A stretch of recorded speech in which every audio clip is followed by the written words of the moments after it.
High, welcome to tales of Rick. তো এই গরমে সবাই কেমন আছো কমেন্ট করে অবশ্যই জানাও। এই গরমে সকালবেলা একদম বাইরে বেরোনো যাচ্ছে না, কি রোদ। তাই জন্য আমি ঠিক করলাম যে ছুটির দিনে কি করব, সকালবেলা বাড়িতে বসে বসে বোর হয়েছে, তো বিকেলবেলা একটু বেরোই মাকে নিয়ে আর বোনকে নিয়ে, সেই জন্য বেরিয়ে গেছিলাম। এমনিতেও সচরাচর মা খুব একটা বেরোয় না বাইরে, তো মাকে এক প্রকার জোর করে টেনে টেনেই বার করলাম। তো আমাদের সেদিনকার গন্তব্যস্থান ছিল ইকো পার্ক।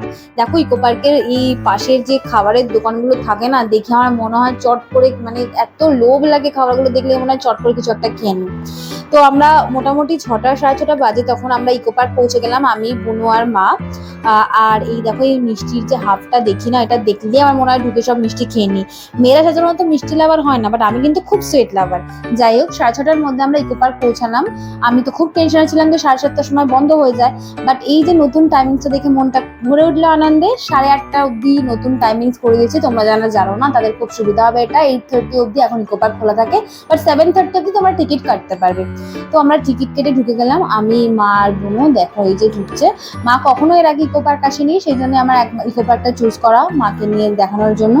মা একদম ঢুকেই সোজা হেঁটে চলে যাচ্ছে। আমি তো মোটামুটি এই নিয়ে 14 to 15 টাইমস হবে যে আমি ইকো পার্ক আর এসেছি। তো মাকে বললাম, দাঁড়াও, তুমি কিছু চেনো, আমার সাথে চলো, আমার সাথে গেলে তো তোমাকে চেনাতে পারবো। যদিও একদিনে ইকো পার্ক কমপ্লিট করা সম্ভব নয়। এই যে ট্রেনটা আমার না এতবার এসছে, আমি কখনো চড়িনি, ট্রেনও চড়িনি, আমি বোটিংও করিনি। আমার খুব ইচ্ছা ট্রেন চড়ার এবং বোটিং করার। তো নেক্সট বার যখন আসবো অবশ্যই করব।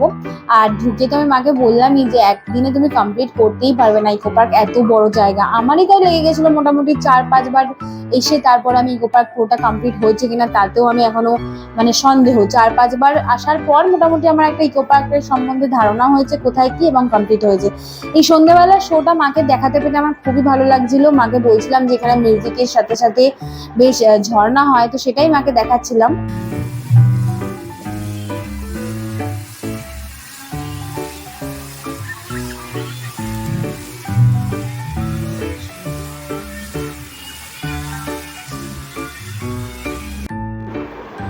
আমরা শো দেখা কমপ্লিট করে এবার একটু হেঁটে হেঁটে ইকো পার্কের বাকি জায়গাগুলো দেখে নিয়েছিলাম। আমরা 2 নাম্বার গেট দিয়ে ঢুকেছিলাম, তো এই দিকটাই কভার করছিলাম, কারণ আমার মা তো বেশিটা খুব একটা হাঁটতে পারবে না।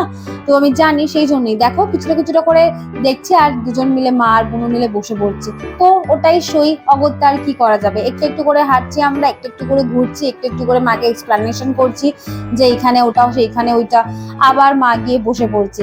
তো এইটা হচ্ছে ধামসা ট্রাইবাল কিচেন, এখান থেকে এটাতেও আমি কখনো যাইনি। আর এইটা কি না, তোমরা যদি কেউ কমেন্টে মানে জানো তাহলে আমাকে কমেন্টে জানাও, কারণ এটা আমি অনেকদিন ধরে দেখছি, বাট আমি জানি না ওটা কি।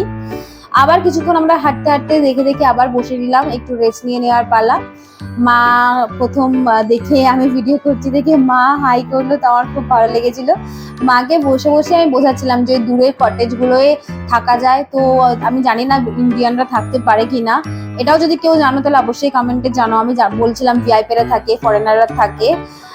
আর এইটা হলো ধামসা। তো এটা এটা আমার খুবই পছন্দ, প্রথম থেকেই খুবই পছন্দ। মাকে বলছিলাম চলো যাবে, বাট তখন অলরেডি বন্ধ হয়ে গিয়েছিল। এরপর আমরা ওয়েট করছিলাম অঙ্কন আসার জন্য, অঙ্কন আসার কথা ছিল। তার মধ্যে দেখো মারা ঠিক জায়গা খুঁজে বসে বসে পড়েছে রেস্ট নেওয়ার জন্য। এরপর ফাইনালি অঙ্কন আসার পর আমরা ভাবলাম যে এবার তো পেট পুজো সারাই যায়, প্রচুর হেঁটে নিয়েছি, প্রচুর ঘুরে নিয়েছি, এবার তো খেতেই হবে। সেই মতন কাজ।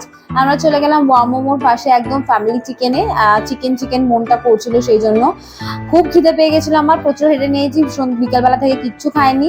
তো আমরা অর্ডার করেছিলাম ফ্রাইড চিকেনের লেগ পিস, আর অর্ডার করেছিলাম আমরা হচ্ছে স্টিম মোমো, আর হচ্ছে ফিশ ফিঙ্গার।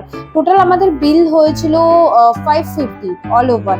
আর এই লস্যি আর যেটা ভার্জিন মজিটো, এটা আলাদা করে নেওয়া হয়েছিল। একটার দাম ছিল 100, একটার দাম ছিল 60। এই যে আমাদের খাবার এসে হাজির হয়ে গেছে, অঙ্কন নিয়ে এসে আমাদের খাবার, অঙ্কন কাম আমাদের ওয়েটার। আমরা ওকে খেপাই, আমি ওকে খেপাই মেনলি এটা বলে। আর এই যে আমরা বসে বসে যতক্ষণ খাবার দিচ্ছিল, মানে দিচ্ছে খাবারের, ততক্ষণ আমরা একটু গল্প করে নিলাম। এই যে আমাদের খাবার এসে হাজির। খাবারে আমাদের প্রথমেই সবাই তো খেয়ে নিচ্ছে, আমি বললাম না না না, আগে তো আমার ফটো তুলতে হবে, ভিডিও করতে হবে, তারপরে খাওয়া। এটার জন্য সবাই খুব রেগে যায়। আর তারপরে একটু আইসক্রিম খেয়ে নিলাম, ভীষণ গরম পড়েছিল। অঙ্কন নিয়েছিল অরেঞ্জ ফ্লেভার, আমি নিয়েছিলাম কাঁচা আমের ফ্লেভার। তো এরপর খাওয়া দাওয়া কমপ্লিট করে দেখো আমি দেখাচ্ছি যে দেখো সমস্ত কিছু আমরা একদম পরিষ্কার করে খেয়েছি, আমরা কত ভালো। এবার আমাদের বিদায় নেওয়ার পালা। শুভরাত্রি। কেমন লাগলো ভিডিওটা অবশ্যই জানাও। ততক্ষণ আমার চ্যানেলটাকে সাবস্ক্রাইব করে রেখো নতুন ভিডিও আপডেট পাওয়ার জন্য। আর অনেক অনেক লাইক করো, কমেন্ট করো।